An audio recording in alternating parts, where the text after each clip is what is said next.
Ótimo. Então, podemos começar? Ele fez um sinal para mim. Ah, já está. Então, vamos lá.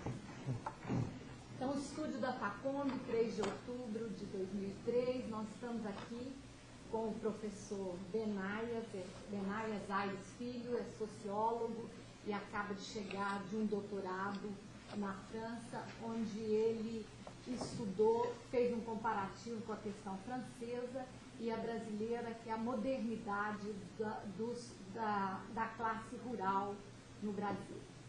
Benaias também é assessor técnico da Secretaria de Ciência e Tecnologia e ele vai começar com uma explanação da pesquisa e depois nós vamos abrir para perguntas. Professor. Muito obrigado pela apresentação. Primeiramente, bom dia. Eu queria agradecer o convite da professora Luísa França. Nós tivemos alguns contratempos do ponto de vista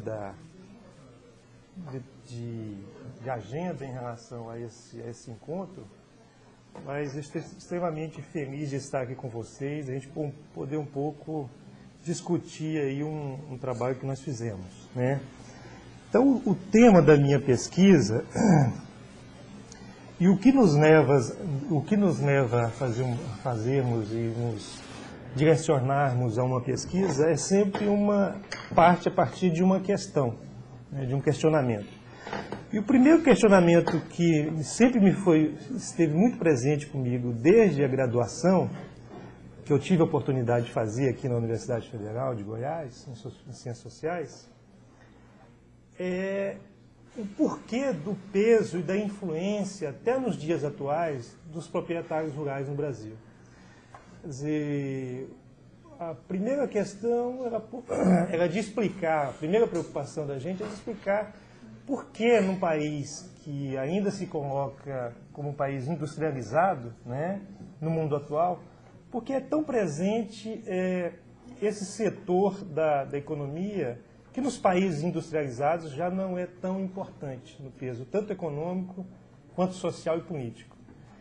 E um pouco tentar dar a resposta do porquê que no aspecto econômico a participação desses segmentos não é tão relevante com o processo de industrialização, mas por que no aspecto da questão da presença nas instituições políticas, essa presença é tão marcante, né? Então foi a partir dessa contradição inicial que a gente procurou tentar dar resposta a isso.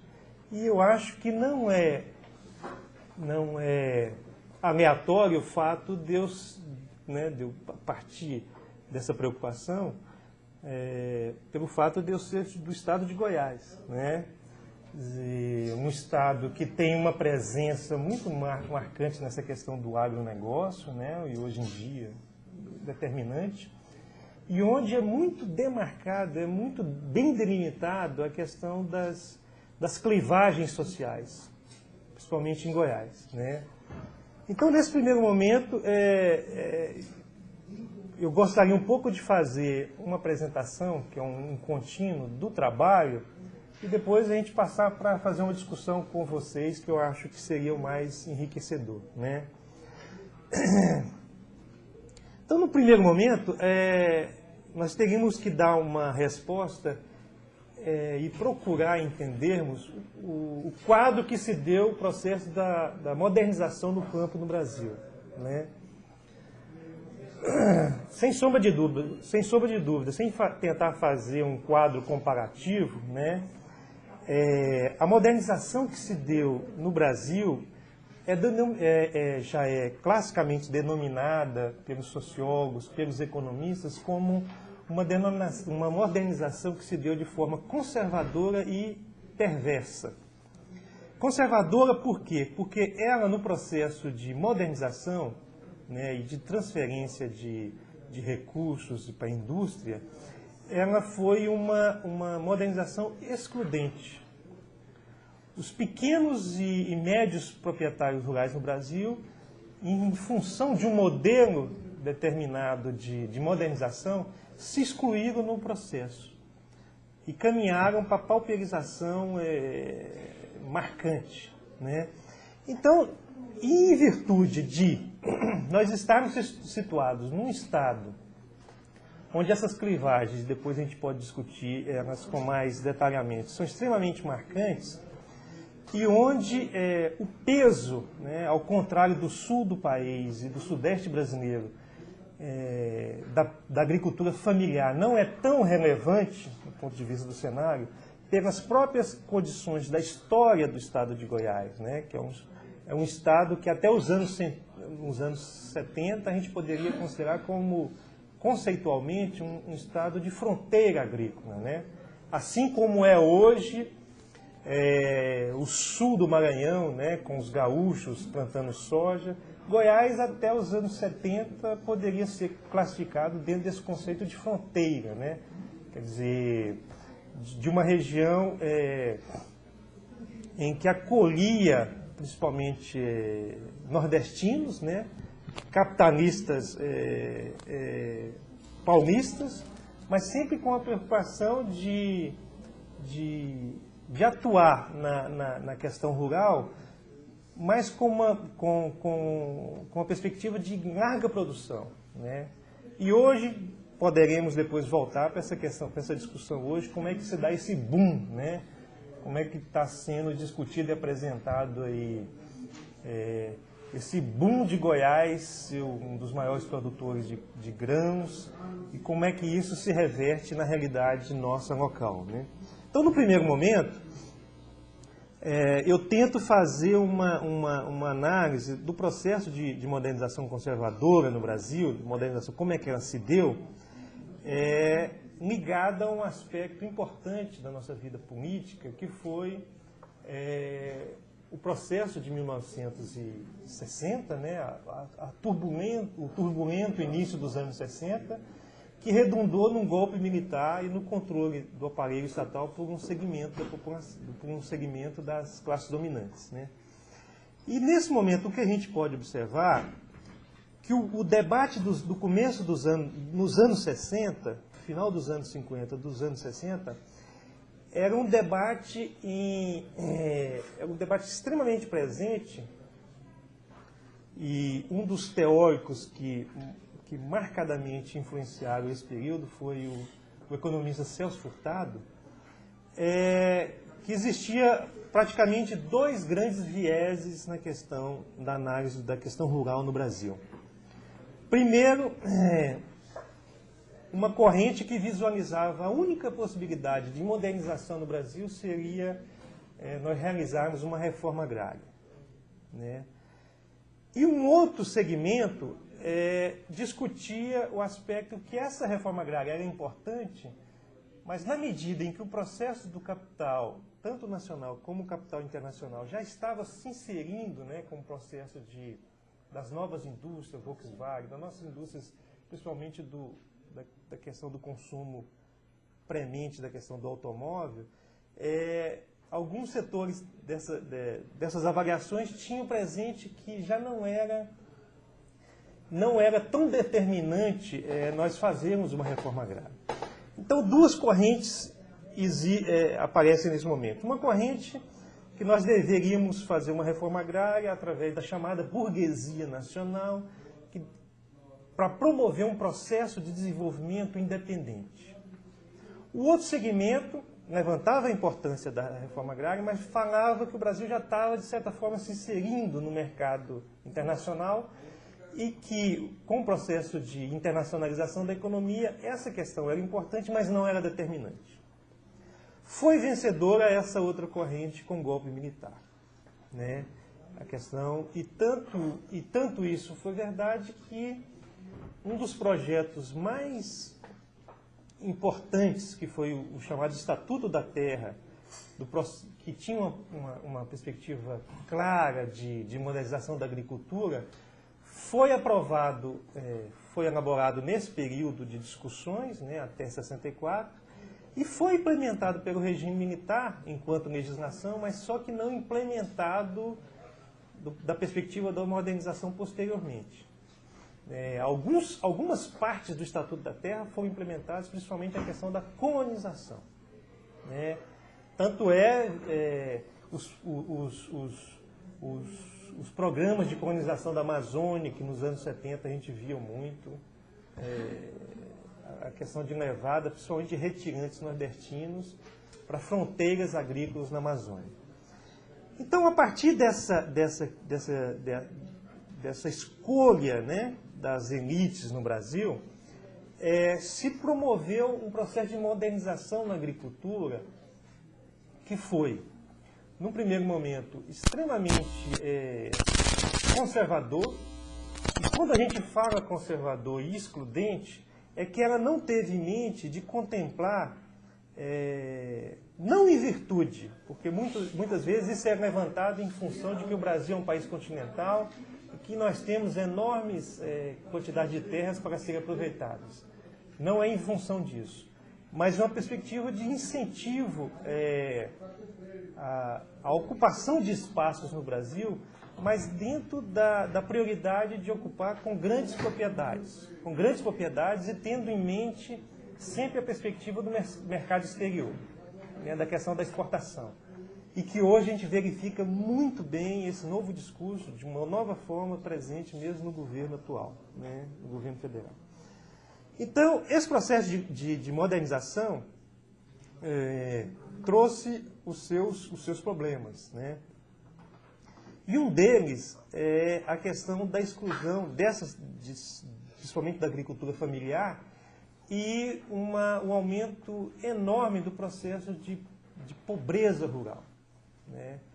Nos índices da FAO e os índices das Nações Unidas, essa questão, a pobreza ela é mais marcante quando ela é no meio rural, né? A questão, o Nordeste é um exemplo clássico disso, né? Então, esse primeiro momento da questão da modernização é uma questão um pouco clássica e é um pouco já debatido pelos pesquisadores, é um pouco já consenso entre pesquisadores como é que se deu esse processo. Mas como eu estava fazendo uma pesquisa, é óbvio que eu tinha que falar desse processo de exclusão, inclusive para a gente poder compreender o estado de Goiás, como é que se deu isso aqui no Brasil, aqui em Goiás, né? Então, quando a gente fala de exclusão, de modernização conservadora, a gente tem que falar de estrutura agrária. A estrutura agrária no Brasil é uma das estruturas mais perversas no mundo, né? Um autor, Barak Timur, analisa, e com muita felicidade, ele analisa o surgimento das sociedades totalitárias e as sociedades, e particularmente do nazismo e do fascismo na Itália, a partir das características tanto da Alemanha como da Itália, da concentração do poder na terra. E nesse quadro ele faz um comparativo entre outros dois exemplos de sociedade que ele mais democráticas, que ele levanta como mais democráticas, que é o caso francês e o caso inglês, onde os processos de reforma agrária foram feitos anteriormente e o acesso à terra era mais distribuído democraticamente. Então, ele analisa a questão da democracia nessas duas realidades a partir do momento, a partir da visualização de que a aristocracia rural nesses dois, e das elites dominantes rurais nesses dois países que redundaram em sociedades autoritárias, eram extremamente mais marcantes que nas outras. Então ele constrói toda uma elaboração teórica no sentido de demonstrar que o fascismo e o nazismo surgem como reflexos dessa questão anterior das sociedades, tanto alemã e italiana, como francesa e inglesa. Se nós trazermos essa questão, esse marco teórico para o Brasil, ela se dá de forma ela se encaixa de forma bastante clara. No processo de ocupação das terras no Brasil, nós não observamos uma preocupação com uma democratização do acesso à propriedade, ao acesso à terra. A não ser um exemplo particular do sul do Brasil, que se deu, e sudeste brasileiro, mais sul, que se deu em função da colonização europeia, de italianos, alemães e mesmo nipônicos, né, no sul do Brasil, esse processo de ocupação da terra se dá a partir da agricultura familiar e da pequena propriedade. No restante do Brasil, a não ser em algumas regiões do Nordeste, esse processo de acesso à propriedade rural, ela se dá em torno das médias e grandes propriedades. E eu não tenho dúvida que o fato do Brasil ser um país extremamente, do ponto de vista da questão da política, autoritário e excludente, tem uma explicação nessa questão e tem uma influência muito grande nessa questão, como é que se deu a questão da distribuição e do acesso à questão da propriedade rural no Brasil, que a gente poderia até discutir um pouco mais. Então, no segundo momento, eu tento analisar a questão da estrutura agrária nas diferentes regiões do país, como se deu essa estrutura agrária, tanto no Sul, no Sudeste, no Centro-Oeste, posteriormente, né, no Nordeste anteriormente um pouco, e na Amazônia atualmente, né, como é que tem se dado esse acesso à questão da propriedade dentro, claramente, de todos os mecanismos que se deram esse processo de concentração da propriedade na terra.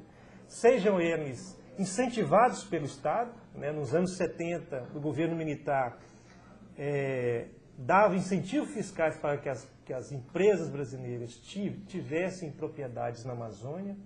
Quer dizer, você tinha uma propriedade no Mato Grosso, em Goiás, com grandes extensões de terra, você tinha abatimentos nos seus encargos fiscais, né? Isso fez com que enormes empresas detêm hoje enormes quantidades de terra. Por exemplo, um exemplo concreto aqui, perto de Goiás, é a fazenda da Globo na região do Mato Grosso, né, fronteira do estado de Goiás. Uma imensa propriedade rural que foi adquirida com incentivos fiscais do governo na época do regime militar. No segundo momento, eu tento analisar um pouco a questão e uma preocupação da história do estado de Goiás. Como é que ela se deu, né? Toda essa questão dos bandeirantes, o processo de colonização do Brasil, né? Um processo de exploração, ele se reproduz em Goiás, né? Tem toda a questão dos historiadores aqui, que tem já tem muito bem elaborado no estado de Goiás essa questão de como é que se deu isso, a questão do ouro, como é que se deu essa fase de expansão da agricultura, como é que ela se dá, os paradoxos de Goiás nessa questão. Isso um pouco está claro do ponto de vista histórico, né? E a partir dessa estruturação, a minha preocupação era de caracterizar como eram os proprietários rurais em Goiás. Como é que eles se analisavam, como é que eles se viam. E nesse sentido, eu tive que fazer uma pesquisa com os dirigentes rurais no estado de Goiás. Então, em Goiás, basicamente, nós temos duas grandes entidades que representam os proprietários rurais em Goiás, que é a FAEG, que é fruto da estrutura vertical, né, da estrutura vertical sindical brasileira, que é uma confederação, e as federações, a Federação da Agricultura do Estado de Goiás, e uma outra entidade que é a Sociedade Goiana de Pecuária e Agricultura, que representa os proprietários rurais e se volta para organizar a grande feira agropecuária em Goiás. Então, no primeiro momento, eu fiz na medida em que nós fizemos a escolha de fazer entrevistas qualitativas e entrevistas com questionários, com o instrumento do questionário, para responder algumas questões que a gente quer discutir posteriormente. E para dar o perfil desse patronato rural, né? E nós enviamos 190 questionários aos proprietários rurais, os membros das diretorias, tanto da FAEG como da SGPA, nos últimos nos últimos 10 anos e enviamos para todos os representantes dos sindicatos rurais, dos proprietários rurais, sindicatos rurais, em a grande maioria dos municípios. E parece que nós temos 124 sindicatos rurais no estado de Goiás.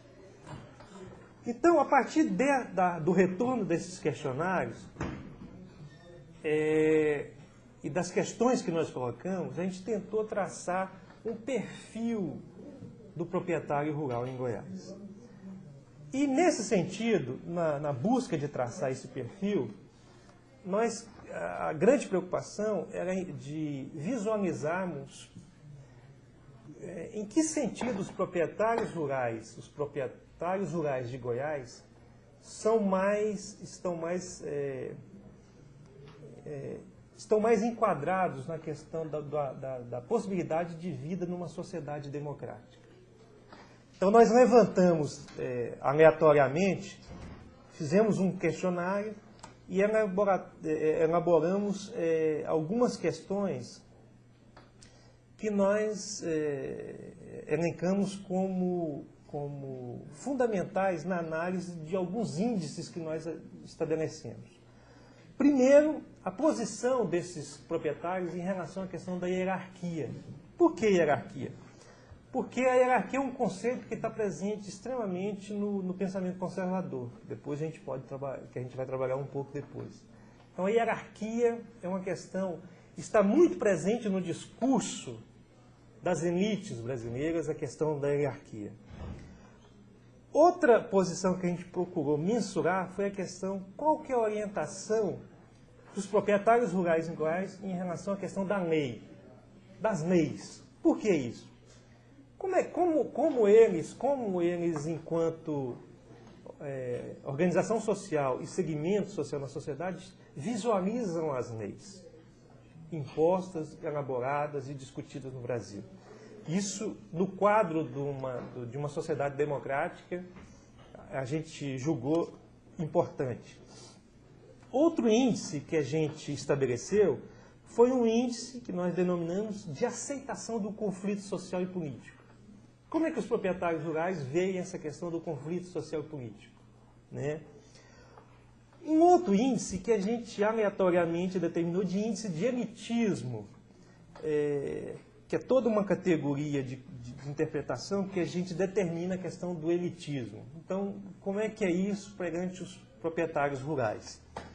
Outro índice foi a questão do pragmatismo político. Como é que os proprietários rurais visualizam essa questão do pragmatismo, né?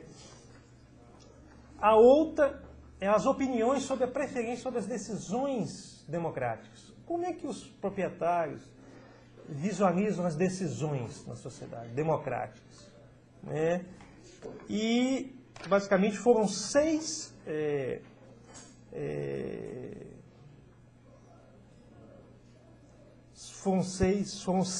índices. O outro índice, porque não está na tabela, é que a gente pergunta em relação à questão da distribuição de recursos, as políticas de inclusão social, como é que os proprietários visualizam isso? Então, nós estabelecemos um quadro, né, fizemos os questionários e procuramos trabalhar isso, né? Então, a primeira questão, a posição face à hierarquia. Nós apresentamos aos proprietários duas questões. A primeira questão, e a pergunta era se eles eram favoráveis, não favoráveis, ou tinham uma posição intermediária em relação a essa questão. A primeira questão que era colocada: a melhor das sociedades é aquela onde cada um sabe o seu lugar. Você concorda, discorda? Qual que é a sua interpretação frente a essa frase? A segunda era, sem hierarquias bem definidas, nenhuma ordem se mantém em pé, ou se estabelece. E qual que foi a resposta dos proprietários face a essas questões? 65% das respostas eram favoráveis a que, sem hierarquias, a gente não poderia, bem definidas, a gente não poderia ter nenhuma ordem estabelecida, e que a melhor das sociedades era que cada um sabe o seu lugar na sociedade. Então, Então, 65% dos proprietários têm claro isso. Cada um deve saber o seu lugar na sociedade. E isso está muito claro em relação ao discurso dos proprietários rurais em Goiás. É muito presente a questão da exclusão. Todo o discurso, mesmo em relação aos sem terra, é sempre uma preocupação de excluir da possibilidade da participação no jogo político, no jogo social, da inclusão, e sempre com a preocupação de, no discurso político, desmoralizá-los, né? Outra questão que nós apresentamos foi essa questão da orientação em relação à questão da lei, né? Então foram apresentadas duas questões. Na opinião do senhor, o respeito aos direitos humanos é um pretexto para a impunidade?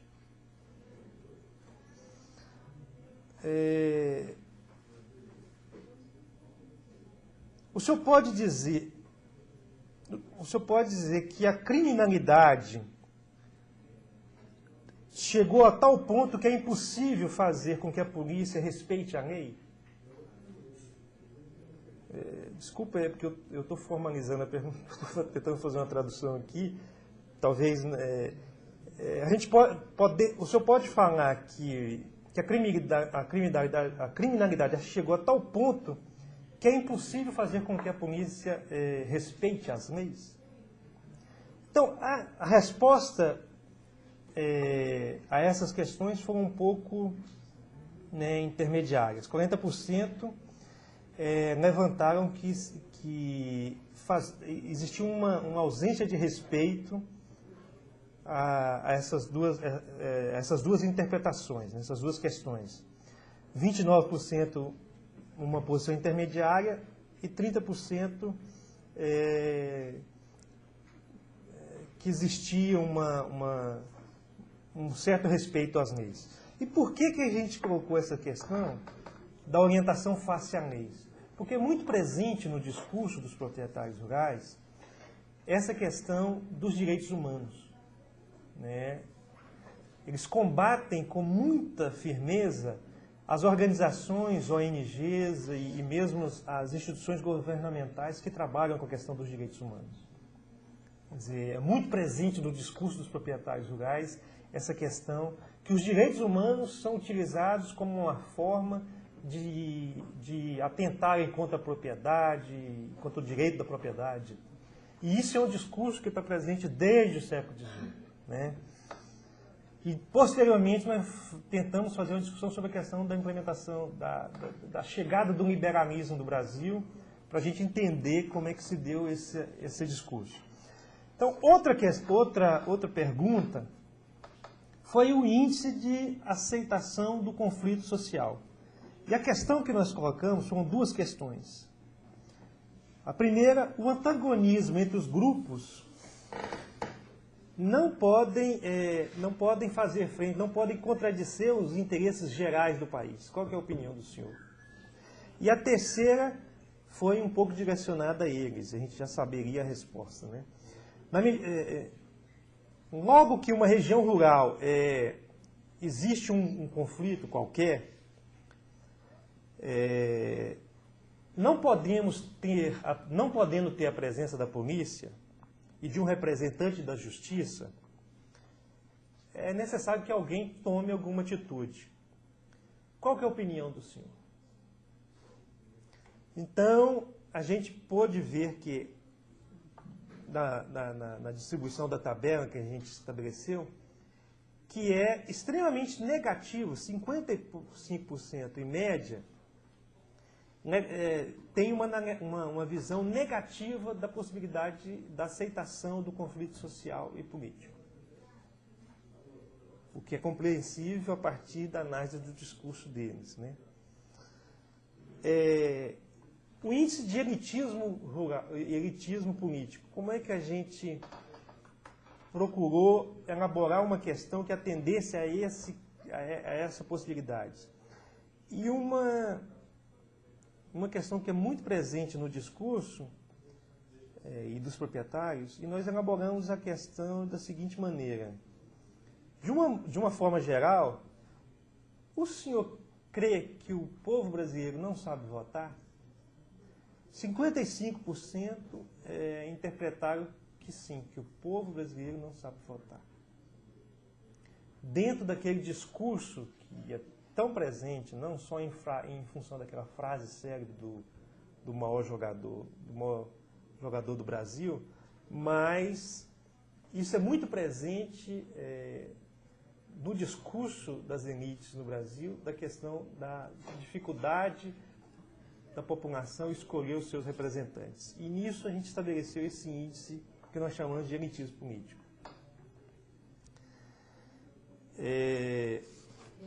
Pois não. Ah, tá. Você quer concluir? Tá. De fechar. Para a gente poder conduzir. Tudo bem.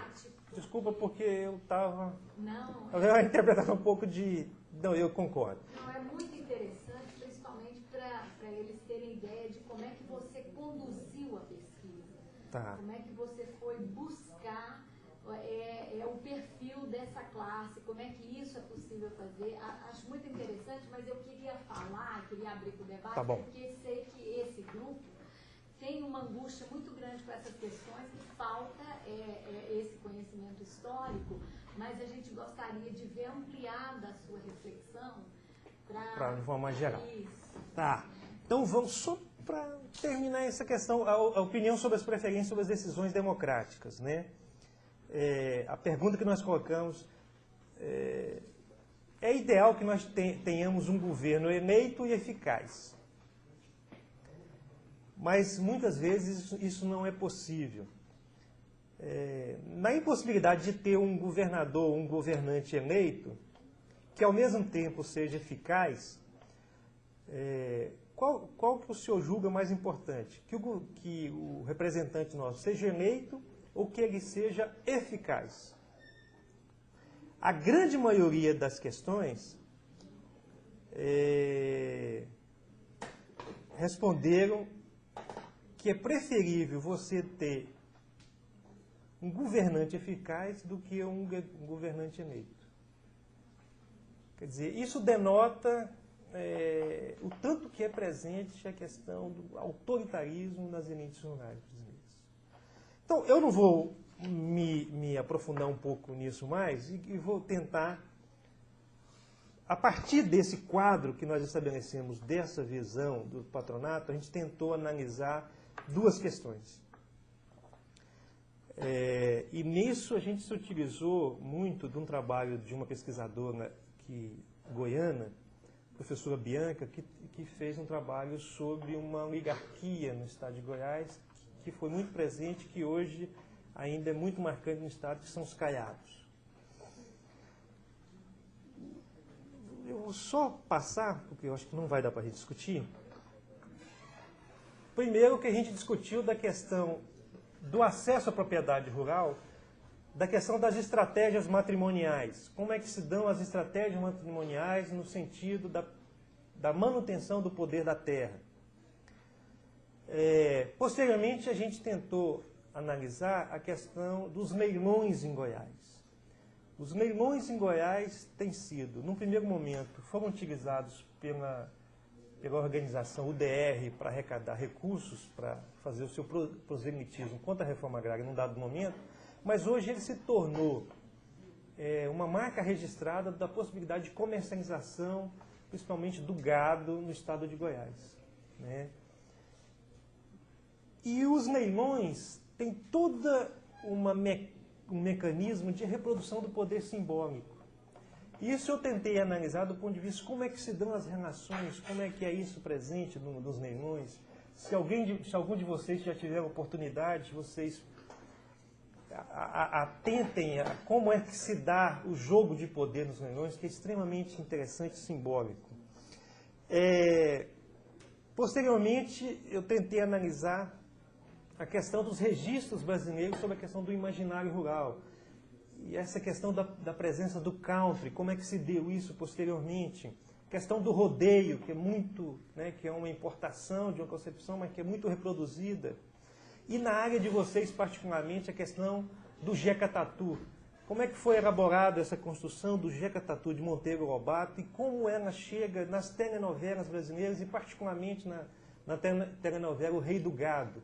Então eu tentei um pouco analisar essa questão do imaginário, como era colocado para a população, essa questão. E o Jeca Tatu, ele é a representante, o representante, a meu ver, clássico, que nós detectamos bem no discurso dos proprietários rurais.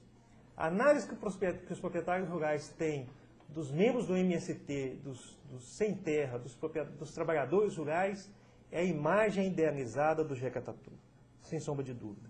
O analfabeto, o desqualificado, o cidadão que não sabe falar, que não tem acesso à cultura, e na medida em que ele é dotado de todas essas especificações, dessas inabilidades, ele não pode ter acesso à propriedade da terra.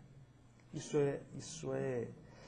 E nessa discussão que eu analisei, procurei analisar, e a gente está passando um pouco rápido da questão de tanto que é presente no discurso dos proprietários, a questão das estratégias matrimoniais que a gente verificou numa família goiana extremamente claro, como é que se dá esse jogo, essa reprodução, a presença do aparelho do Estado. A gente procurou fechar com uma análise de como que se deu o liberalismo do Brasil. Né? Nós importamos uma maneira de pensar que foi construída na europeia, mas nós implementamos um liberalismo, a construção de uma sociedade às avessas no Brasil.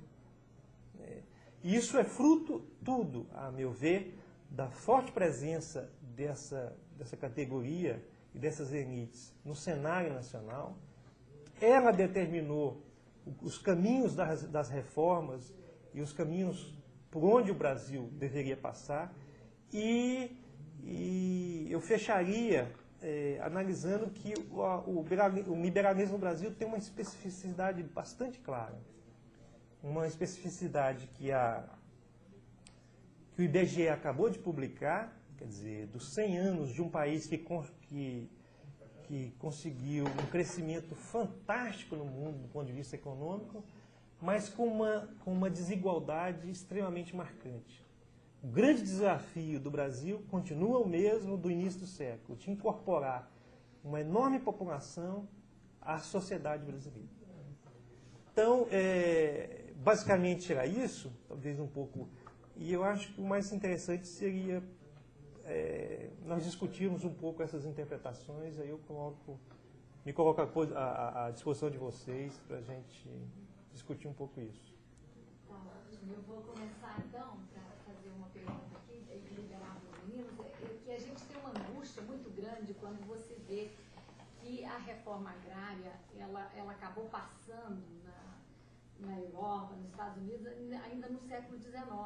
E aí, mesmo no século XX, nos anos 70, quando os militares vieram com outro modelo de ocupação, que parecia que era para dar um salto na modernidade e ocupar, e a gente vê que isso está acontecendo até hoje, com esse último escândalo que saiu daquelas compras de terra em Cavalcante ali, do presidente do PMDB, que estava comprando desse pequeno, e que parece que o discurso moderno é que agora não tem mais tempo, não tem mais lugar no país para o pequeno agricultor, para a agricultura familiar.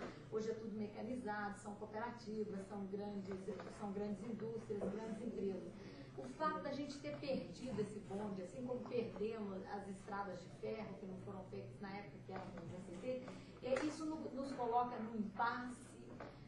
Existe ainda uma possibilidade, esse movimento sem terra, nós sabemos que na Europa ele é considerado um dos movimentos sociais mais importantes do mundo que eles vêm. E isso é verdadeiro aqui dentro. Você vê uma possibilidade ainda da gente reverter esse quadro dessa modernidade conservadora ou não? Não, a nível de Brasil, fazendo uma redução, existe também, continua presente as duas grandes interpretações sobre isso, e mesmo nas políticas do governo. Por um lado, eu acho que o Brasil é privilegiado, isso é citado internacionalmente, porque nós temos 2 ministérios da agricultura. Nós temos um Ministério da Agricultura dos commodities para exportação e nós temos um Ministério do Desenvolvimento Agrário. Isso é único no mundo, a meu ver, pelo menos assim. não tem um conhecimento de outro. O tanto que ainda é presente no imaginário essa questão do rural.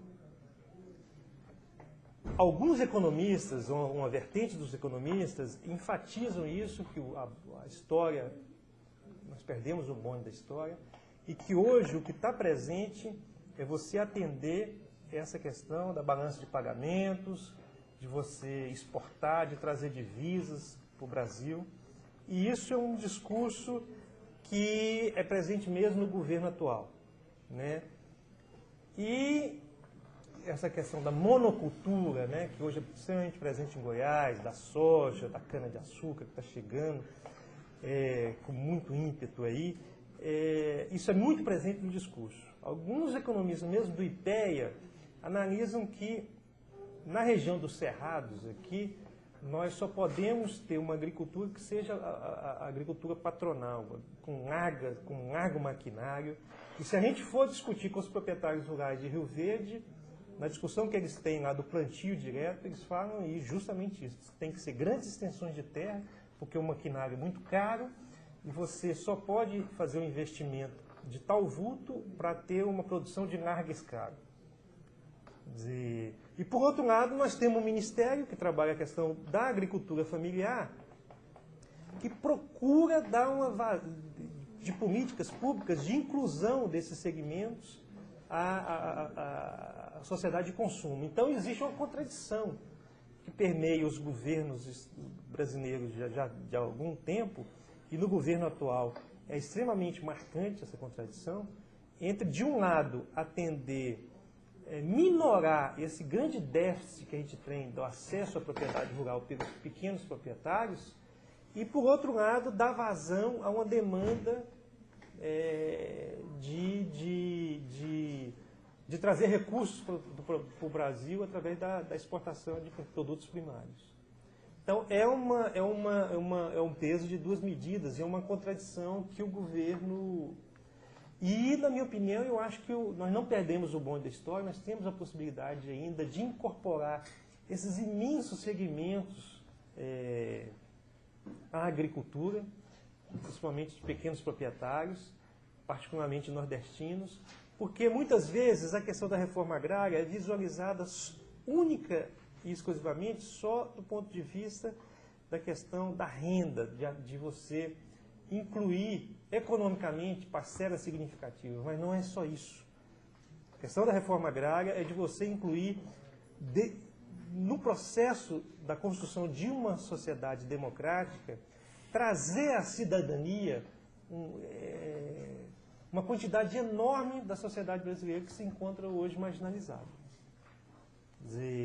Na minha opinião, é a contradição do governo. Por um lado, ele tem que atender mas nós só podemos ter uma sociedade democrática no Brasil, com uma possibilidade de democracia, se a gente atender e dar cidadania a esses segmentos excluídos. Não tenho nenhuma sombra de dúvida.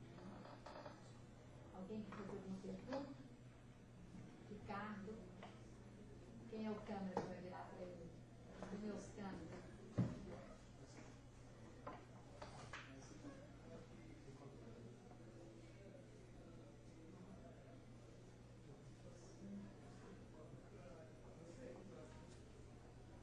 Você vai ficar sem aula, acho que pegar o... Eu faço a pergunta e falo. Depois a gente... Eu só queria saber que o senhor falasse um pouco do papel dos agricultores de Goiás, dos grandes cidades fundiárias de Goiás, na formação da UDR, né, e nesse papel histórico que a UDR teve, inclusive no diz respeito a como a Constituição de 88 tratou a questão da terra, né, que a UDR fez todo um lobby que envolveu leilões, inclusive você falou para a compra de armas, mas também para manter a base parlamentar deles no Congresso, e que hoje essa UDR em Goiás, de certa forma, parece que acabou. A gente fez uma entrevista com o Caiado, ele disse que ela acabou, mas existe uma UDR em Presidente Prudente em São Paulo. Aí eu queria que você falasse um pouco assim, da UDR, essa formação dela. Me perdoe, mas um dos capítulos é esse aí, a gênese, a evolução e o declínio da UDR, que a gente pulou. A UDR surge em Goiás. Aliás, os proprietários rurais em Goiás se vangloriam disso, né? Foi em 1900, no final do foi em maio de 1985, em virtude, primeiramente, o Estatuto da Terra no Brasil, ele exige que você estabeleça um plano nacional de reforma agrária. O processo de transição do governo militar para o governo civil, né, com Tancredo Neves, articula e chama para presidente do INCRA o José Gomes da Silva, que foi um dos elaboradores, em 1960 e pouco, do Estatuto da Terra, paulista, né, agrônomo. E, face a isso, começou-se uma articulação também dos excluídos da terra no Brasil, né? Então, a UDR surge em Goiás, particularmente em Goiás, no sentido de ser a resposta dos proprietários rurais à possibilidade da reforma agrária no Brasil, a partir dessa implementação desse plano.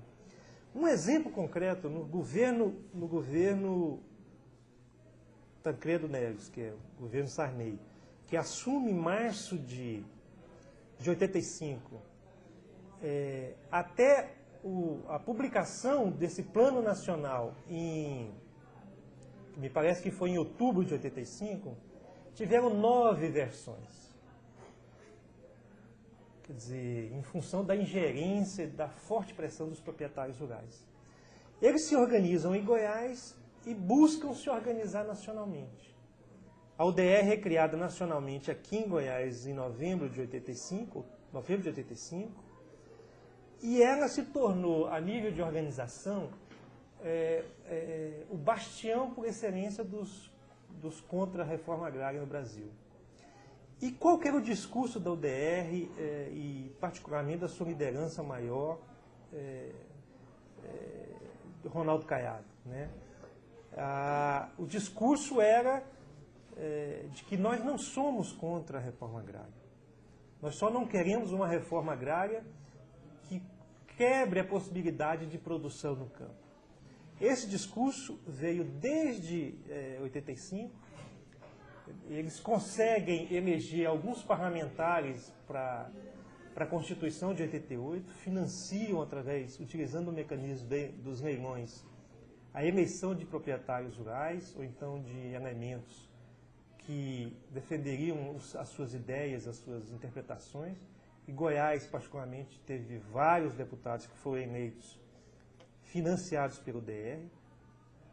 Inclusive um caso ímpar no Brasil, em Goiás, que nós tivemos um vereador da área de vocês aqui, um radialista, o Luiz César Amaral, que fez uma declaração que recebeu recursos da UDR para se eleger vereador e que foi cassado em função dessa declaração pela Justiça Eleitoral, na medida em que pela legislação brasileira não poderia ter recursos, né? Esse foi um caso único, então a partir daí ninguém declara que recebeu recursos de organizações, particularmente da UDR. Então a UDR consegue fazer um enorme e um forte lobby na Constituinte, no processo de elaboração da nova Constituição brasileira, e se torna vitoriosa, né, ao incluir a impossibilidade de você desapropriar terras produtivas, né? E os critérios de terra produtiva são os critérios extremamente débeis que foram analisados há muitos anos, nos anos 60, pelo INCRA. Então, o fato de você ter algumas cabeças de gado numa área determinada de terra, você dá um grau de utilização da terra e abre a possibilidade de que aquela terra não seja desapropriada. E eles se organizaram de uma forma bastante ímpar no Brasil, que na medida em que um proprietário se via na possibilidade, e principalmente os pecuaristas, se viam na possibilidade de ter a sua propriedade desapropriada, eles alocavam gado, eles transferiam gado de outros proprietários para aquela propriedade, no sentido de que esse grau de utilização da terra, que é um dos elementos que que o INCRA utiliza para desapropriar ou não, tivesse um alto índice de utilização, então ele não entraria nessa possibilidade. A UDR é vitoriosa, apesar de nós termos a única emenda popular, porque no processo de elaboração da Constituinte existiu a possibilidade da gente apresentar emendas da população brasileira. A emenda que teve o maior número de assinaturas, 1.200.000 assinaturas, foi uma emenda organizada pela CNBB, CPT, que justamente enfatizava a necessidade de, na Constituição, estar presente essa possibilidade de uma reforma agrária. Apesar dessa emenda ser apresentada, a UDR consegue jogar na discussão da Constituinte a questão da impossibilidade de se desapropriar terras produtivas. Posteriormente, ela se continua, essa foi a grande vitória, foi o auge em 1980, foi em 98, foi em 88, antes da proclamação, pouco tempo, e eles conseguem essa vitória, e a UDR vai finalizar os seus dias em 1992. Esse processo já existe a saída do Ronaldo Caiado em cena, ele se candidata a presidente da República em 89 e dentro da UDR, inclusive, é analisado como esse fato da candidatura dele foi um elemento que enfraqueceu a entidade, né, na medida que o discurso era de organizar a categoria dos proprietários, mas sem ter essa preocupação do viés eleitoral, no caso, de utilizar a máquina da organização para eleger alguém. No caso, o Caiado se apodera, né, da máquina e consegue ser o candidato por um partido de aluguel.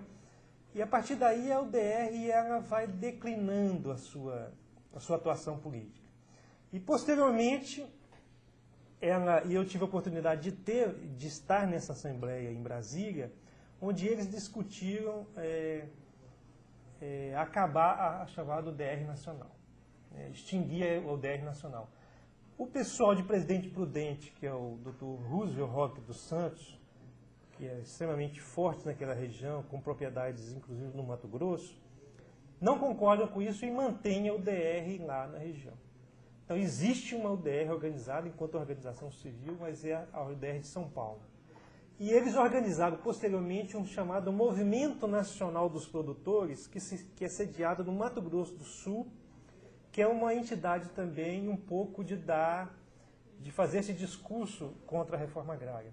E por que eles organizaram outras entidades? Porque o discurso do Ronaldo Caiado era o seguinte: nós temos que organizar outra entidade, porque a estrutura vertical brasileira é uma estrutura do Estado Novo, que o presidente da República pode intervir no sindicato, na FAEG, na confederação, na hora que ele quiser. Então nós temos que ter uma organização livre, ágil, com poder de pressão, e foi isso, nesse sentido, que eles organizaram a ODR. E que foi o grande lobby na época da elaboração da Constituinte. Vencedor.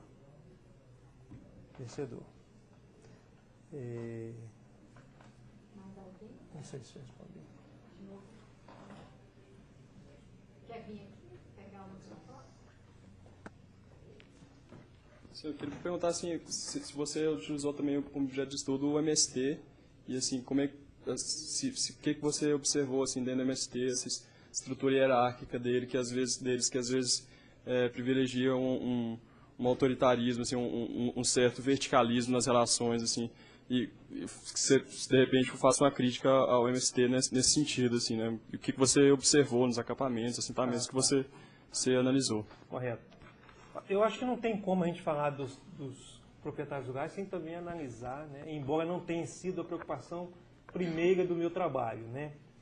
Mas o que a gente pode observar, no caso específico do MST, e em Goiás eles não têm uma presença relevante, né? A grande maioria dos assentamentos são organizados pela Federação da Agricultura, o MST que parece que tem 3 ou 4, não chega a 10 assentamentos, são muito poucos, não tem uma presença forte. O MST surge a partir da invasão da fazenda Nonai, no Rio Grande do Sul, né? É a partir da fazenda Nonai, justamente no ano de 85, que é um ano conturbado, que a organização surge, principalmente dos excluídos das pequenas propriedades rurais, né? A crítica que você faz, a forma de organização, eu analiso como uma tradição da esquerda brasileira, né? A esquerda brasileira tem uma tradição autoritária também, na minha opinião. E essa questão da verticalização da forma de organização é uma forma de organização que foi trazida das antigas organizações de operários e de camponeses, que tem muito presente a questão da verticalidade, né? Não tenho dúvida que a questão do Brasil ter tão presente essa questão do autoritarismo tanto influenciou a direita como a esquerda brasileira, né? E nessa discussão do liberalismo vai por aí. Inclusive, Benaias, nas perguntas que você fez aos proprietários, com segurança no MST daria as mesmas respostas. Não tenho dúvida. Pela hierarquia, pela eficácia e não pela democratização. Que também não é um caso só das esquerdas brasileiras, é internacional. A gente viu que na Rússia, no leste europeu, depois que o autoritarismo sai, faltou o processo de democratização para que alguma coisa se solidificasse. Então, aí também, quando você leu as perguntas aí, eu tive certeza que também o MST responderia da mesma forma, que é uma questão que ele levanta, que é uma crítica que a gente tenta...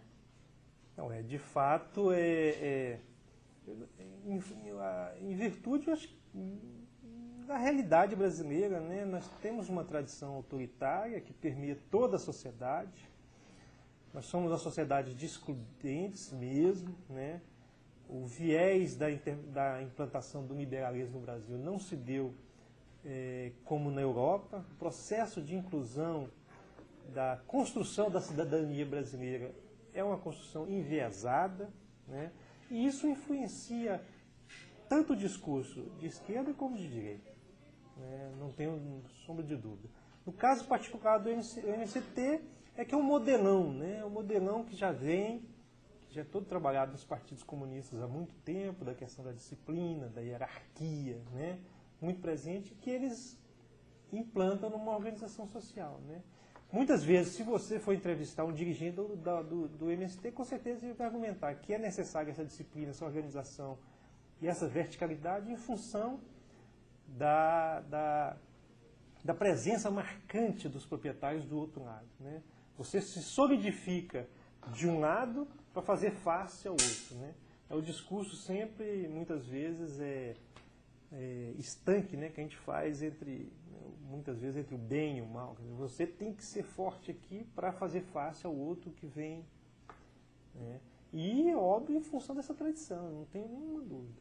Você levantou dados também do financiamento internacional do MST? Não, porque no MST eu não trabalhei bem os proprietários mesmo. Não, esse caso não. Eu sei que o MST, particularmente no país que eu acompanhei um pouco mais,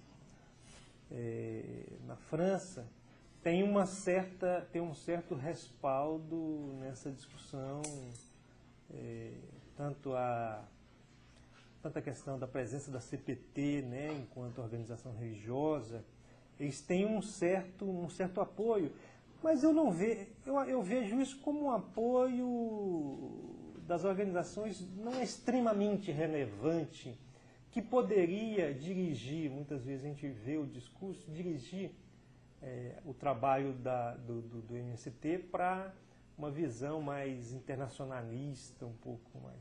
Existe o financiamento, mas é mais a nível, a meu ver, da solidariedade internacional, né? Júlia, e depois do... Então, você quer vir aqui pegar o microfone? Sobre essa caracterização...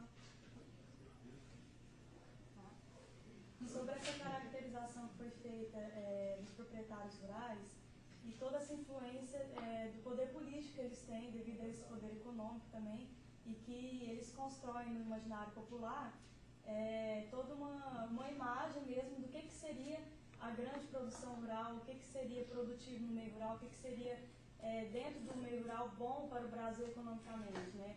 Então eles constroem todo um discurso acerca disso e fazem esse embate com o sem terra, né? E aí dentro disso eu queria assim que você aprofundasse sobre os mecanismos que eles utilizam para construir isso no imaginário popular, essa imagem do que seria a grande produção agrícola no Brasil e qual o sucesso que eles têm obtido, e assim, comparar também com o MST, os mecanismos que eles utilizam de defesa para desconstruir essa imagem. Aqui em Goiás, nos últimos dias, têm sido presos vários sem terra, assim, sem causa e muito difícil de defender, porque tem um atrelamento também com o governo que não entra nessa defesa.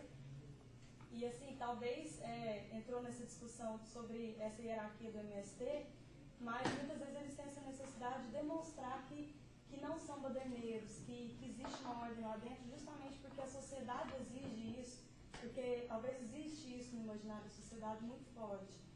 Então, assim, sobre essa questão. Júlia, olha, eu tentei, embora não concluí, eu acho que é uma tarefa para futuras pesquisas, era fazer uma análise das elites políticas em Goiás, que eu acho que é fundamental.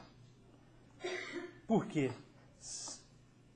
Bem rapidamente, se a gente for analisar a origem social do legislativo, do judiciário em Goiás, é toda marcadamente com uma presença extremamente forte do latifúndio. Então, as decisões, o judiciário no Brasil é um dos grandes entraves para a questão da reforma agrária. Né?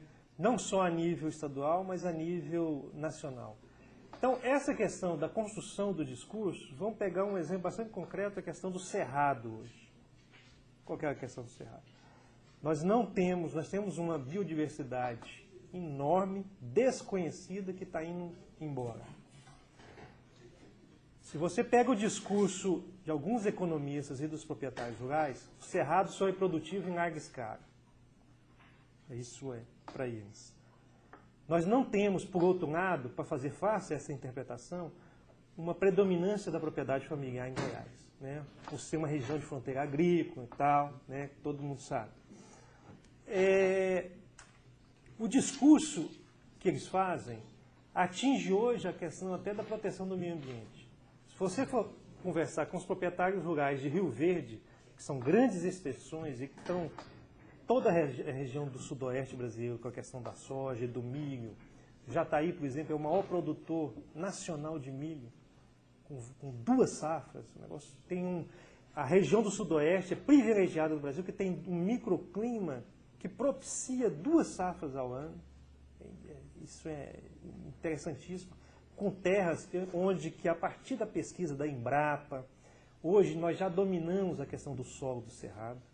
Então, se você for discutir com um proprietário rural de Jataí, que está inserido internacionalmente já, Jataí, de Rio Verde, ele vai falar o seguinte: não, nós protegemos o meio ambiente porque nós fazemos plantio direto.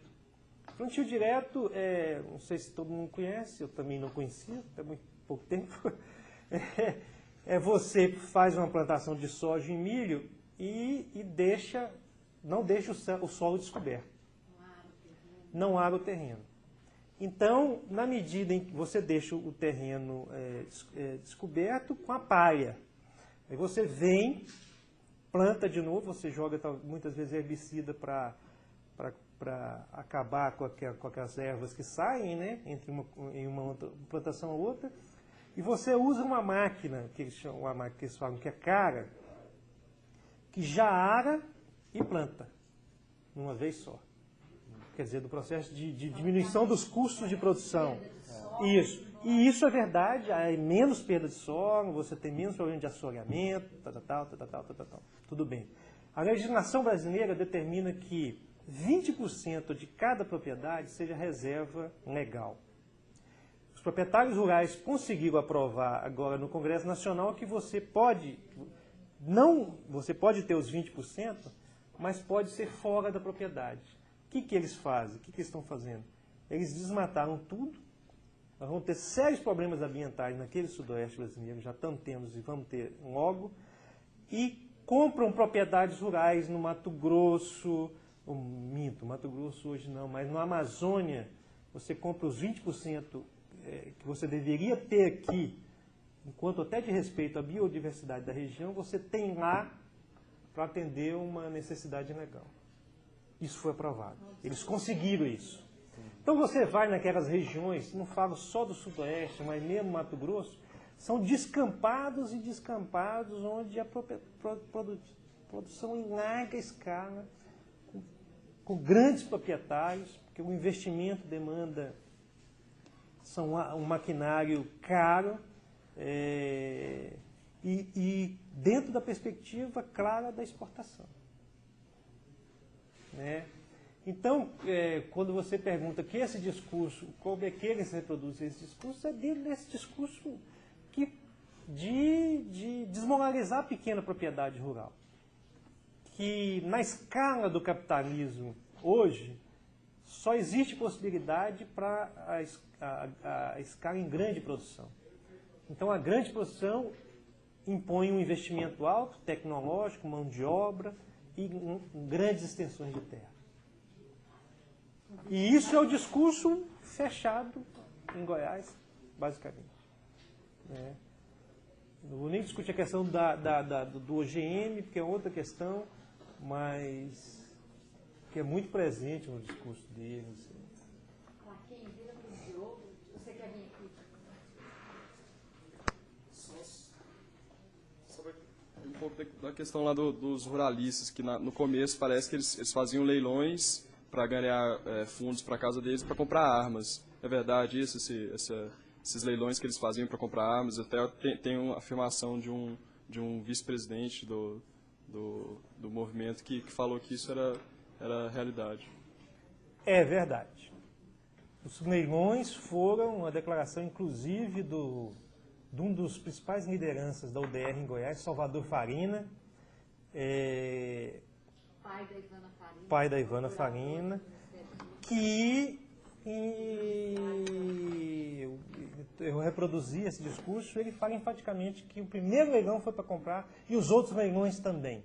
Como isso contribuiu para o acirramento dos conflitos agrários. E, coincidentemente, esses anos turbulentos, que a gente chama anos turbulentos da reforma agrária, que é 85 até a vitória deles, foram os anos onde a gente observa o maior incremento de mortes no campo, principalmente de lideranças rurais e de lideranças religiosas. Esses anos, quer dizer, eu não tenho um gráfico aqui, mas são os anos onde mais se matou pequenos e proprietários, trabalhadores rurais, religiosos e lideranças no campo brasileiro. Quer dizer, a UDR formou, sem sombra de dúvida, milícias. Quer dizer, e o exemplo clássico é a morte do padre Josimo em Goiás, né? Um exemplo clássico é do Chico Mendes, né? E isso, inclusive, com o apoio da FAEG, que hoje faz passeatas de paz no campo. A sede da UDR era na FAEG. Então, não precisamos falar mais nada. Hoje eles fazem passeatas de paz no campo. Isso. Então, a sede da UDR era na FAEG, em Goiás. Quer dizer, é claro, é óbvio que tinha proprietários rurais, lideranças da FAEG, que eram contrários a essa postura aguerrida, né, da UDR, que eles chamam de aguerrida, mas eles se utilizaram desse momento, dessa postura agressiva do Ronaldo Caiado, no sentido de fazer valer a sua opinião, que para mim é consenso entre eles. Né? E a estrutura da FAEG, você também tem um negócio da FAEG também, ele representa pequenos proprietários rurais, né? Representa. Apesar de eles ficarem meio que envolvidos, sim, eles serem levados pelos grandes proprietários que dominam lá. Como é que é essa relação lá dentro? No questionário que eu enviei, eu pude observar, embora não fosse nominal, pela quantidade de terra, que os presidentes dos sindicatos rurais distribuídos pelo Estado, eram 120 alguns, na sua grande maioria eram pequenos proprietários rurais, chácaras, pequenos, muitas vezes. Mas eles são levados pelo discurso, porque quem domina tanto a máquina da SGPA como a máquina da FAEG são os grandes proprietários. Então, acaba que eles reproduzem o que um contínuo na história brasileira, que o pequeno proprietário rural serve, de certa forma, como um mecanismo de reprodução do poder do grande proprietário. Quer dizer, ele não é ouvido enquanto segmento à parte. Esse papel aí, muitas vezes, é feito pela FETAEG, que apesar de representar os trabalhadores na agricultura, representa também os pequenos proprietários rurais. Outra forma de organizar a FAEG. Um outro viés. No caso, a FETAEG que utiliza um pouco, e na discussão das políticas governamentais para a agricultura familiar, é a FETAEG que um pouco está à frente dessa discussão. As federações no Brasil inteiro. Cláudia.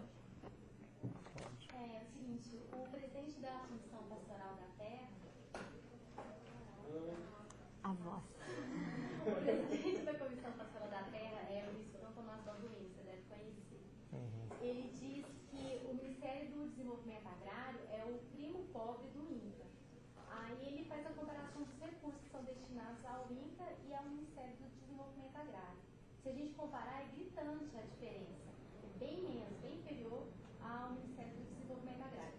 E numa segunda entrevista, ele coloca que esse seria um motivo que levaria um empecilho da reforma agrária. Sabe? Que acabaria que o Ministério do Desenvolvimento Agrário seria um empecilho à reforma agrária, por esse motivo. Qual a sua opinião a respeito? Talvez, só para entender a sua questão, talvez ele fez esse discurso em relação ao Ministério da Agricultura, não foi não? Porque o INCRA é ligado ao Ministério do Desenvolvimento Agrário. Ele colocava dois... É o Ministério da Agricultura, com certeza. Porque o INCRA é o braço operacional do Ministério do Desenvolvimento Agrário. De fato, a reforma agrária, num primeiro momento, ela é cara. E da forma que tem sido feita no Brasil, com a compra de terras, mais cara ainda. Porque nós não temos uma tradição da mão de obra qualificada no campo, dos trabalhadores rurais. O primeiro momento é o processo de qualificação, que isso é caro. O segundo momento é a questão de propiciar o acesso às tecnologias, mesmo às tecnologias básicas. Nós temos que investir. Nós temos um processo sério de questão de inclusão social. Muitas vezes as pessoas não têm nem residências. Quer dizer, tem que construir, quando se distribui, tem que construir casas para as pessoas. Então, num primeiro momento, o discurso dos proprietários face a essa questão do investimento na reforma agrária, eles falam que se investe muito e o retorno é pouco. Porque o retorno ele se dá posteriormente, porque o retorno de um assentamento rural é a produção dele. A produção econômica, não tem outra... A visualização clara que você pode ter. Você pode visualizar do ponto de vista da inclusão, mas depois do ponto de vista da questão da presença no mercado. É óbvio que ainda hoje, eu acho, e eu concordo com o Dr. Tomás de Aquino, Dr. Tomás... Balduino. Fui longe, hein? Dom Tomás Balduino, que fala que os recursos e as opções de investimento na agricultura patronal são muito superiores ao investimento no Ministério do Desenvolvimento Agrário. Mas isso é a contradição do governo anterior e presente no governo atual. Quer dizer, o modelo de reforma agrária que foi escolhido é um modelo complicado, porque é a compra da terra. Quer dizer, você indeniza, não é a questão de você desapropriar dentro do conceito que anteriormente era determinado da função social. Qual que é a função social? A terra tem que ter uma função social. O Estatuto da Terra está estabelecido isso, os critérios que estão relacionados à questão da função social. Se abandonou isso, em virtude do ganho, da vitória da UDR na Constituição, não se desapropria mais e se compra. Então, esse elemento da compra da terra é um elemento que se tornou dificultador da reforma agrária no Brasil. Isso não merecia uma revisão histórica, porque, inclusive, essa última denúncia que eu citei com o presidente do PMDB, é exatamente isso. Eles já estão localizando terras possíveis de reforma agrária e aí compram dos pequenos proprietários as posses e transformam aquilo em latifúndio para entrar, para comercializar, para vender. Tem se verificado isso muito. Pará. O INCRA tem sido procurado no governo passado, e mesmo nesse, por proprietários rurais que querem vender suas terras. Querem vender suas terras. Embora... acima de preço de mercado. Acima de preço de mercado. Então tem toda uma questão também da corrupção, quer dizer, das avaliações que são feitas das propriedades acima do valor real, e o INCRA muitas vezes pagou e paga. Então tem na justiça alguns questionamentos em relação a essa questão das avaliações em relação às propriedades que foram compradas e desapropriadas. E essa ligação que você fez do judiciário com os grandes latifúndios é muito interessante para a gente ouvir, porque também tem muito na justiça o contrário, né? O proprietário perder, ficar provado, e o governo, e aí a justiça obrigar o Estado a pagar, e a pagar alto. Não, se a gente for fazer uma entrevista com um técnico do INCRA, é extremamente complicado desapropriar uma terra. Primeiro, você só pode declarar, só pode publicar no Diário Oficial na medida em que o proprietário seja notificado. Se ele não for notificado, você não pode nem começar o processo de desapropriação. Então são N mecanismos que muitas vezes, quando não são cumpridos, o proprietário lá no judiciário tem ganho de causa. Então o INCRA tem que cumprir todos esses elementos que foram estabelecidos anteriormente no processo de desapropriação, porque senão posteriormente, e esses elementos para serem cumpridos aqui, para atender, são extremamente difíceis. São desde a questão da notificação, a questão da análise, da visita dos técnicos do INCRA. E muitas vezes a gente pode, hoje em dia, a gente observa alguns entraves. Por exemplo, concretamente, no governo passado foi estabelecida uma lei que é o Sistema Nacional do Registro Rural. Todas as propriedades rurais vão ser analisadas por longitude e latitude. Hoje nós temos condições de analisar, de fazer uma análise de uma propriedade rural, se ela é produtiva ou não, por via satélite. Você tem condições de analisar uma propriedade pela longitude. Você tem condições, hoje em dia, de analisar uma propriedade. Por que não se avança esse sistema? Pelo poder que os proprietários rurais têm na máquina, até hoje. Hoje nós temos condições. Na Europa se faz isso, porque o investimento público é muito grande nas propriedades rurais. Eles já analisam, quer dizer, de forma ainda aleatória, as propriedades rurais para ver se o cidadão plantou mesmo tantos hectares de milho, não tem tanto milho, de trigo ou de alguma coisa, porque foi subsidiado pelo Estado, se foi plantado ou não aquele trigo. Isso já é feito hoje. Por que não se faz hoje aqui no Brasil? Porque o poder dos latifúndios ainda é enorme na máquina. Não se faz em função disso. É questão de poder político. Não tem outra. Nós temos tecnologia hoje para dar vazão a isso. Breno? Né? A gente aqui no Brasil tem esse modelo de reforma agrária, que é através de desapropriação, e aí entrega a terra para quem precisa, no caso, mas a gente não ouve, sabe que esse modelo ele é ineficaz, porque tem todos esses problemas na desapropriação, e depois que entrega a terra ao novo proprietário, ao pequeno produtor, sabe que tem a falta de subsídio para a produção e que tem a corrupção, que muita gente pega a terra e que vende depois, que isso gera até um descontentamento popular com o próprio movimento sem terra. E por que não se fala, então, em outros modelos de divisão da terra, como existiram na Rússia e existem em Israel, por exemplo, os kibbutz, os sovkhozs, o modelo que nós temos aqui no Brasil, que nós temos na concepção é muito a questão da propriedade privada, não da propriedade coletiva. Se nós conversarmos com os dirigentes da FETAEG, das pessoas que são ligadas ao MST, a grande maioria dos assentamentos ainda são subdivisões. Eu não tenho um quantitativo, infelizmente. Eu não sei quais os assentamentos que administram coletivamente a propriedade. Existem. Mas porque o raciocínio, a interpretação do modelo de reforma agrária é a questão da agricultura familiar. Então são lotes, pequenos lotes de terra, onde a família trabalha e tem o seu sustento da terra. Esse é o modelo clássico europeu que a gente importou, né?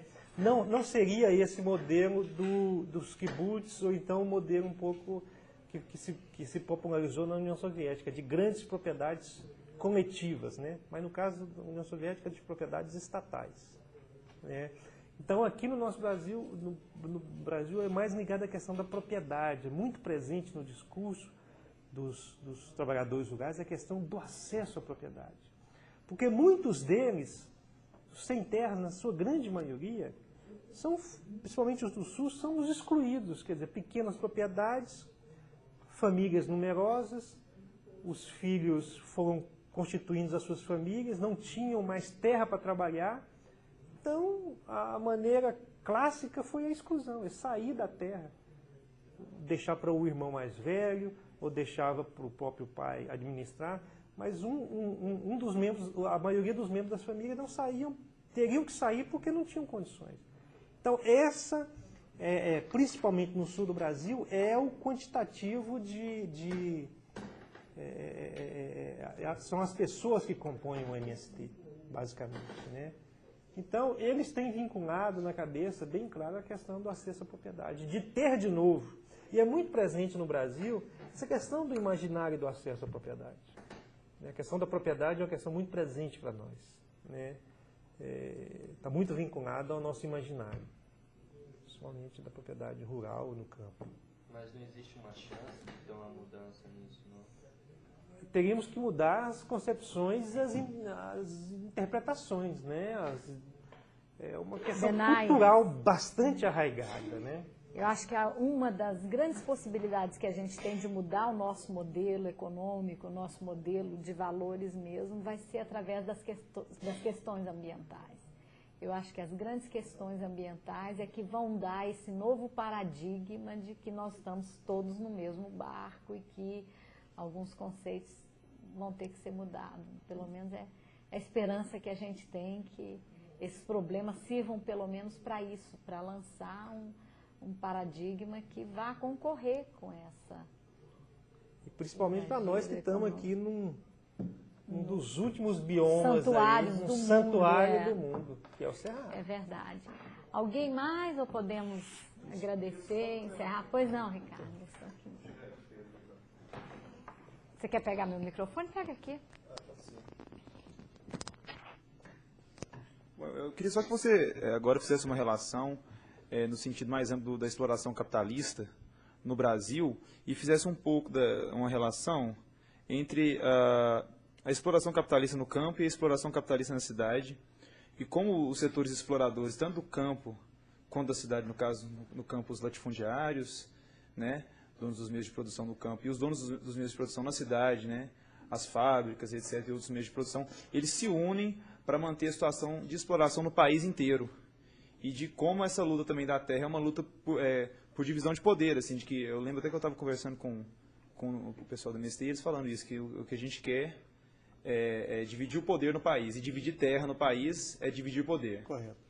Né? Então, eu queria que você fizesse um pouco essa relação, até da relação da união histórica entre esses dois setores, que aqui em Goiás a gente percebe muito, né? Quem está no campo também tem poder aqui na cidade de Goiânia, no caso, que é o polo do estado. Assim. Correto. Não, foi extremamente pertinente essa questão. E eu vou voltar um pouquinho nos anos 60, que era essa basicamente a discussão do modelo de desenvolvimento. Qual que é o modelo da gente fazer um modelo sustentável, que hoje o discurso é sustentável, mas não era na época. Um modelo nacional que teríamos que aliar a burguesia nacional com a classe média para a gente promover um desenvolvimento capitalista no Brasil, mais democrático e tal. E o outro segmento que o Brasil já estava inserido no contexto internacional e tal, e como se deu. Na questão do discurso dos proprietários rurais, que eu pude observar e que é muito marcante, que os industriais que estão sediados em São Paulo e discutem, né, a questão das indústrias, da industrialização, têm as suas indústrias em São Paulo, mas têm as suas reservas de valor em Mato Grosso, em Goiás, na Amazônia. Quer dizer, então essa separação estanque que existia entre capital financeiro, capital industrial, e esse discurso que falava que os latifundiários eram os atrasados e tal, foi por água abaixo quando a gente analisa a questão, o momento do regime militar e como que se deu posteriormente esse processo de modernização conservadora. Quer dizer, o capital não tem a separação entre financeiro, rural, ele é capitalista na sua essência. E eles se unem no sentido de preservar a forma de dominação no Brasil. Então não existe que o capitalista de São Paulo ele é mais avançado, ele é mais democrático, ele é mais liberal. O capitalista de São Paulo, que promoveu o processo de industrialização em São Paulo, tinha terras de valor em Goiás, em Mato Grosso, na Amazônia, e tem. Não só em virtude da política dos governos militares de doarem terras através dos incentivos nos anos 70, mas anteriormente a isso. Goiás, particularmente, é bem claro isso. Grandes extensões de terra de Goiás eram de paulistas. Então, a meu ver, não existe essa separação, não é delimitado. Esse discurso que foi construído nos anos 60 foi por água abaixo com esse processo de modernização no campo aí. E o que a gente pode perceber como fruto disso, da união desses capitais ou da não separação, é que há uma concentração de renda ainda maior e uma exclusão ainda maior. Né? À medida que o industrial agora participa do latifundiário, participa do capital financeiro, é claro que tem menos gente em cada um desses segmentos. Né? Justamente. O nosso grande desafio é justamente essa questão da desigualdade, né? Que é marcante. Tá ótimo, muito obrigada. Podemos encerrar então? Vocês querem? Bem, só ficou faltando alguma despedida coisa? final? Não, eu agradeço o convite. Talvez de uma próxima ocasião, talvez a gente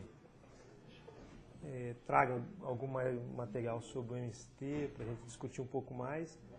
E nós podemos fazer, eles têm acompanhado aí com gravação, já foram em assentamento, acompanharam essa tentativa de rearticulação, tem mais ou menos 1 mês e meio, quando o acerramento os sindicatos rurais se reuniram aqui na FAEG, desceram ali para a Federação da Agricultura e trouxeram gente desses 124 sindicatos que você falou. Eles estão acompanhados, a gente vai fazer uma edição desse material, inclusive com a sua palestra hoje, aí podemos convidá-lo para você conhecer o trabalho editado. Ótimo. E discutir com o resto da turma. É porque o discurso é sempre isso. O violento sempre é o outro. Né?